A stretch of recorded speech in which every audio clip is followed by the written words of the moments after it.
Salams from the People's Dispatch studios in New Delhi. You're watching Daily Debrief. I'm Siddhant Ani. And first up on the show today, no doubt most of us are closely following minute-by-minute updates across news networks from Ukraine and other parts of Eastern Europe as the war between Russia and Ukraine continues. In the midst of the military, humanitarian and diplomatic conversations, sport has also re-emerged as a big part of the wider narrative. Big sports such as FIFA, Formula One, and the International Olympic Committee have been surprisingly quick in their sanctioning of Russia and her athletes. Latest news, in fact, indicates that at the Beijing Winter Paralympics, which are scheduled to start in a couple of days on March 4th, Russian and Belarusian athletes will be allowed to compete, but not under their national flags, as neutrals instead. But all this also begs the question, where are these defenders of human life and freedom when the global south is invaded and bombed? Where are they now, for that matter? To give us some context on the commingling of sport and politics and also updates on the current scenario, Newsclick Sports editor Leslie Xavier is on the show with us today. Leslie, good to see you. It's been a few days and of course we are all closely watching developments as they unfold on whichever sources that we trust as sources of news from the region. But specifically focusing on sport and the kind of coming out collectively almost of big sporting bodies around the world against Russia and its athletes. What do you make of this process? Firstly, update us on what's happening currently. So it's an ongoing, it's a developing process that way because it started off with UEFA removing, for instance, the Champions League final from Russia, and Chess Olympiad was moved from Russia again, and then the Russian women's team was banned from the women's Euros, which are coming up. And then the larger discussion happened in FIFA as to how to deal with this situation. And initially they were saying that they would allow Russia to compete, but again under a neutral, the National Federation flag. And then the decision came that they would not be allowed to compete at all because there was apparently a lot of pressure from, clearly a lot of pressure from different countries that they wouldn't play the qualifiers even against Russia. So it's so then the decision came out that Russia as well as Belarus will not be allowed, and IOC followed suit as well. But I'm glad that at least the athletes, Paralympic athletes, who are already present at the venue because the competition starts on 4th, and they are allowed to compete, but again not under their own flag. So this the collective push that is coming from the sporting world is very surprising because this is not the only.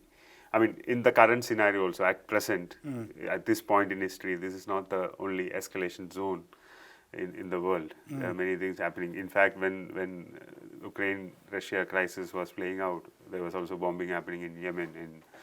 So US bombed Somalia. So I'm just very surprised at the selective Actually, I shouldn't be surprised at all because there has been a precedent of this. That when it comes to the West, things suddenly get pushed into the larger conscience of the world, and it gets discussed.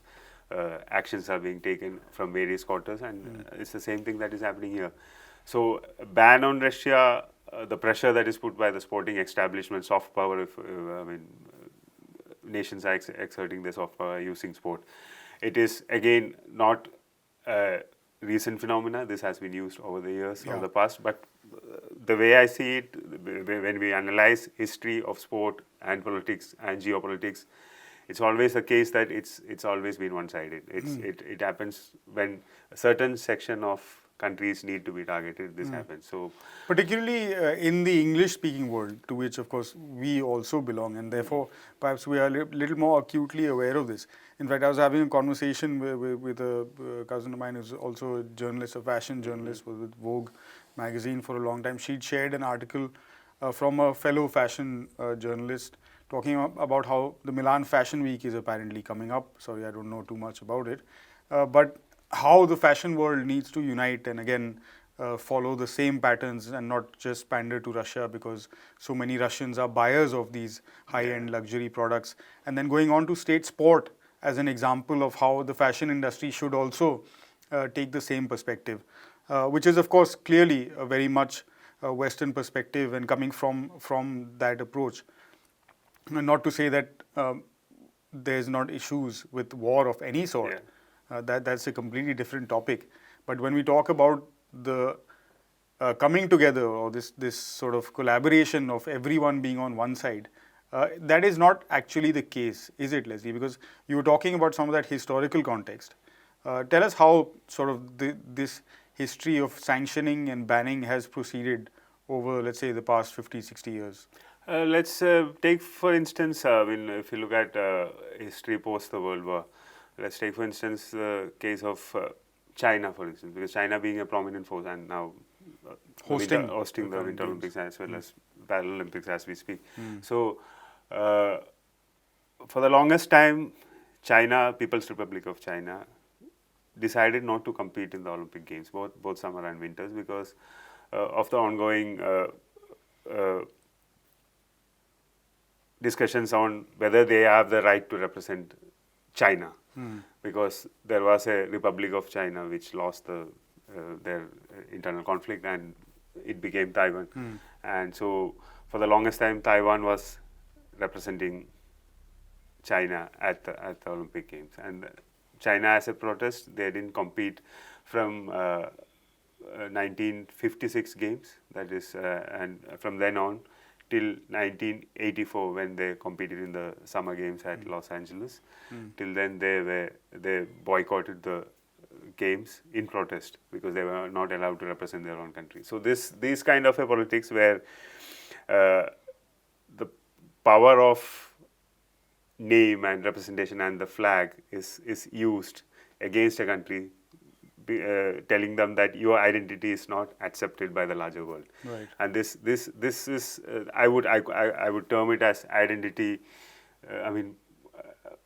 Questioning the identity of a independent nation, which is dealing with its own internal pressures, internal dynamics, internal politics, and it is a larger representative of the will of the people of that country, whatever be the system of elections or governance or whatever that is there. Right. So the outside world, and again predominantly West, the larger narrative that is pushed by the West, it has always tried to push down in the name of sanctions various countries based on the particular time in history and what their larger interest has been, political interest has been. So why is this, as you've written in your piece, so problematically hypocritical? It is. So let's just accept. That's what I was trying to convey it in my piece. That let's just accept the fact that sport is not exactly something that sports person, when they compete at the Olympics, it's not exactly someone representing the nation or the politics of that country or whatever. There's a larger business sense into it, economic sense into it. So this problem is multi-layered, where some stem from the business interests of sport, which is, clearly capitalist and like all the businesses in the world. And so the larger interest lies in the West and the bloc that runs that part of the global system. Yeah. And then at the same time, there are the usual politics that happen within the region that comes into play. So if you take, for instance, China and its presence in Asia, it's a huge presence in the sporting sense, Context, as well as in sport business sense as well. But then the West can't question that dominance on the playing field or on China's presence in sports business or in any business for that matter. So how do they put pressure? When Beijing is hosting the Winter Games, you come up with the idea of a diplomatic boycott. And how we have discussed this in this program itself, that how futile is that, because we are killing that larger idea of sport. And the larger idea of sport is what is being portrayed as when sport has come out against Russia in this conflict. But generally when sport comes into takes action in such situations, they generally take their time, they mull the situation, and then take whatever action that they do, or not take action at all, which we have seen in many cases. Israel comes South Africa before that, during the before that, apartheid regime. and Israel later on. Israel comes up. And when we consider apartheid regime and whatever that has happened in the world of sport taking cognizance and taking an action, it is great. But at the same time, there are many things that used to happen in the US as well in the name of civil rights violations. Absolutely, So which was never addressed. So if you look at it, then US shouldn't have competed in many of the Olympic games that they have competed and done well. So by this logic. yeah. All right. Right. Thanks very much, Leslie, for those insights and updates on what's happening in the sporting world in that context. You can, of course, read Leslie's entire piece on our sister website, newsclick.in. Our next story now is from Sudan, where the long-awaited charter for the establishment of the People's Authority was proposed by the Khartoum Coordination of Resistance Committees on Monday. That's Feb 28th. Mass demonstrations against the military coup were then reported from at least 14 cities across the country. Security forces followed that up with a violent crackdown. For more on what's happening in the Sudan, Prashant is with us now. Prashant, first up, tell us about the charter and why it's so important. Right, Siddhant. So the committees that have drafted this charter, these are the resistance committees or the neighborhood resistance committees, and they have really been the backbone of the protests against Sudan, which have started, of course, a long time ago, but especially since October 25th, 2021, when the military took power in the coup. So especially during that time, their activity has really intensified. They have been the ones really carrying out these protests. So it has been a plan for a long time that these committees come up with a collective vision or a collective understanding. And this understanding is not only of these committees, but I would think also of a lot of political forces which are associated with many of these committees, whose members, for instance, closely work in many of these committees. So there's a great deal of, say, correlation between all these forces. And it's very important to note these demands because I think, you need to put these demands in contrast to that of the mainstream centrist political parties, which are often backed by various international actors. We were talking about some kind of restoration to a namesake democracy, where there's just where there is a civilian figurehead prime minister, and everything continues pretty much as normal. Exactly. Right. So that's pretty much what the negotiations are largely about. There's some kind of civilian participation. On the other hand, what the neighborhood resistance committees have, there are about 5,200 in the country, by the way. So what they have asked is for actually a completely radical vision, a restructuring of Sudanese society in some senses. And a key aspect of this is the fact that they have actually rejected the document in 2019, which was the basis of the power sharing that the military and the civilians were doing from 2019 August to 2021 October when the coup took place. So they have actually rejected that and said that we want a fresh document because they recognize the fact. And this was also recognized around that time by the Sudanese Communist Party and progressive organizations, all of whom said that this kind of compromise between the civilian and the military forces would only benefit the stronger military force anyway. And the civilians would soon be completely, underwhelmed and completely be subjugated to the military's dominance. That's exactly what happened. So they've been vindicated. So one of the key aspects is for a new document or a new kind of vision to sort of take place. And what are some of the key elements of this vision? One would be the fact that they want, they want the military's dominance over the Sudanese political structure to be ended, especially over the economy. They want, say, the security establishment itself to be completely restructured, the disbanding of various militias, and the formation of one army which is answerable only to a civilian government. So they're looking at many of these, proposals which are actually very radical in that senses. And they also, for instance, a very important thing is they want a reworking of what is called a Juba Agreement, which is the agreement between the transitional government and armed groups a few months after this 2019 document was signed. Now, at that time, it is widely hailed as a move towards peace. But the key point was all that did was allow the armed groups to enter the political, some of the armed groups to enter the political structure. And the needs of the most poorer people in those regions, the internally displaced people, were never really strongly considered. So it just actually became a method by which the military's control was further strengthened and the people were further disadvantaged. So they called for actually relooking at that agreement also. So actually very important proposals by these neighborhood resistance committees which call for like a complete, a return to the original spirit of the Sudanese revolution. Fair enough. Also, it was, like we mentioned earlier, met with severe sort of crackdown by the Sudanese security forces, and at least 2 people have been reported killed. What's the latest on the ground? Right, so Sudan, this is part of this wave of repression that we've been talking about. There's almost every 2 weeks, I think, we come back to Sudan precisely because there is so much, on the one hand, revolutionary ferment on the ground, and on the other hand, the repression by the armed forces is so intense. So that's been continuously happening, and the numbers are pretty horrendous. I think the overall death toll is 85 since the October coup, and we have about 3,200 protesters who have been injured, and of which I think 500 are still undergoing treatment. At least 26 people have lost their limbs and other organs. And this, on the other hand, however, has not deterred the protesters. In fact, they've called for a fresh wave of protests which start from March the 3rd. That's actually tomorrow. Right. So there's going to be definitely a fresh wave of protests. And this document is actually going to probably play a very significant role in some senses because it provides a path forward. It provides an operating, understanding. And like I said, this is also not just one committee releasing this document. It's actually a process of long discussion. In that sense, the committees and the resistance on the ground actually has their own counter vision of how Sudan should look like. And it's not only a political vision, it's a structural vision as far as the establishment is concerned. It is an economic vision as well. So this is probably likely to sort of provide a boost to the protesters, to provide, it provides more details for their earlier slogan, which was that they did not want to compromise or a coalition with the same military forces. And it is also a very strong critique of the establishment political parties. And we do know that what has been happening now is that the military and the establishment political parties, who are still, some of them are still on the military side, very few of them, but they've been actually trying to restore some of the vestiges of the Omar al-Bashir regime, which was overthrown in April 2019 after a long protest. And this regime had plundered the country. It had caused, it had created this massive setup of corruption. And after Omar al-Bashir was overthrown, there were attempts to actually retake some of that wealth, make sure that the people responsible for it were clearly identified.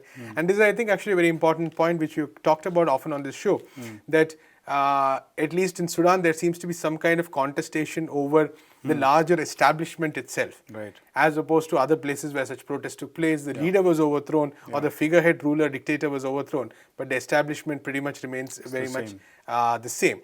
Right now, the establishment is still in control. We can't entirely deny it, but I think from the protesters' side, there's been a far stronger, approach to some of these issues, a far more organic approach to some of these issues. So that is actually, in some senses, a very good sign.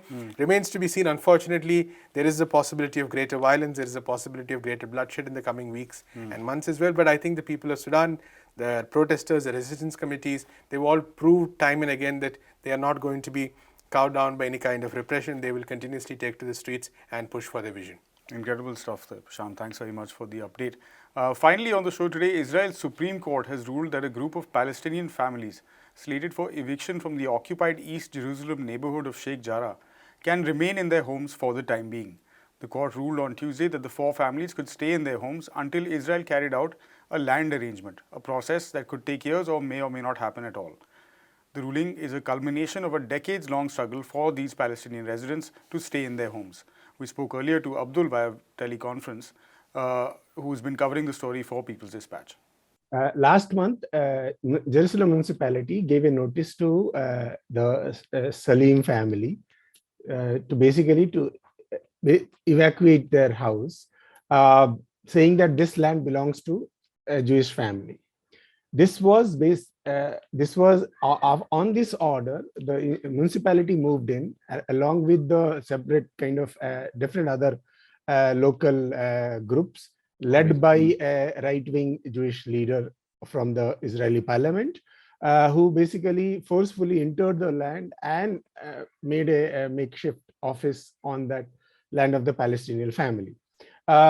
This was basically appealed in the Israeli court, which yesterday ruled that this particular act is not justified and the family can stay there until the court disposed of the case. So it is basically a stay order by and large. Meanwhile, court has also asked the family to submit around $7,000 plus US as a fee until, and basically asked is, so it is not a final verdict, you can say, that it recognizes the ownership of the land to this family, which is living there for generations. It's basically a kind of delay which many analysts have argued that the court is doing this primarily because it is the Israeli government and the local administration is afraid of the ongoing protests which are going on for last 3 weeks, basically, since Right. since that movement, since that mob which basically invaded the land of the Palestinian family on the February 12th. So it is basically a kind of stay order for a while, which can prolong. We don't know how long it will last. Yeah. So Abdul, if you can give us a little more sort of background on the Sheikh Jarrah neighborhood and a wider context on occupied East Jerusalem. Sheikh Jarrah is one of the largest Palestinian locality within the occupied Eastern Jerusalem. Following the policy of basically Judaization of Eastern Jerusalem, according to which Israel wants to kind of minimize the Palestinian population and make it a Jewish majority city, it has been forcefully evicting the Palestinians since its occupation in 1967. In Sheikh Jarrah itself, more than 300 Palestinians are basically they are on the verge of eviction from their homes, where they are living for last more than since 1960s, since before the Israeli occupation, since the Nakba, when they were forced to migrate from their villages in the occupied in the 1948 Israel. So since last year, this the Israeli actions of forcefully evicting Palestinians in Sheikh Jarrah has increased. Basic idea is to remove Palestinians from there and make Jewish settlements on those lands, make hospitals, make schools, make gardens, and so on and so forth. Against this, the Palestinians have mobilized, and because of the mobilizations, the Israeli courts have also come under pressure, and international pressure has also been exerted on the Israeli government to not to go ahead with it. But there are subtle ways through which Israel continues to evict Palestinian families. There are 13 families which are primary targets, but they also do select and choose and pick which particular family to be evicted first, so that the resistance can be minimized. So this is a part of the larger project of creating facts on the ground, which basically undermines the Palestinian claim on Eastern Jerusalem. That's all we have on the show for today. For more on all of these stories, please visit our website, peoplesdispatch.org, and also do give us a follow on all the regular social media platforms for updates. We'll be back again, same time, same place tomorrow. Until then, thanks for watching. Goodbye.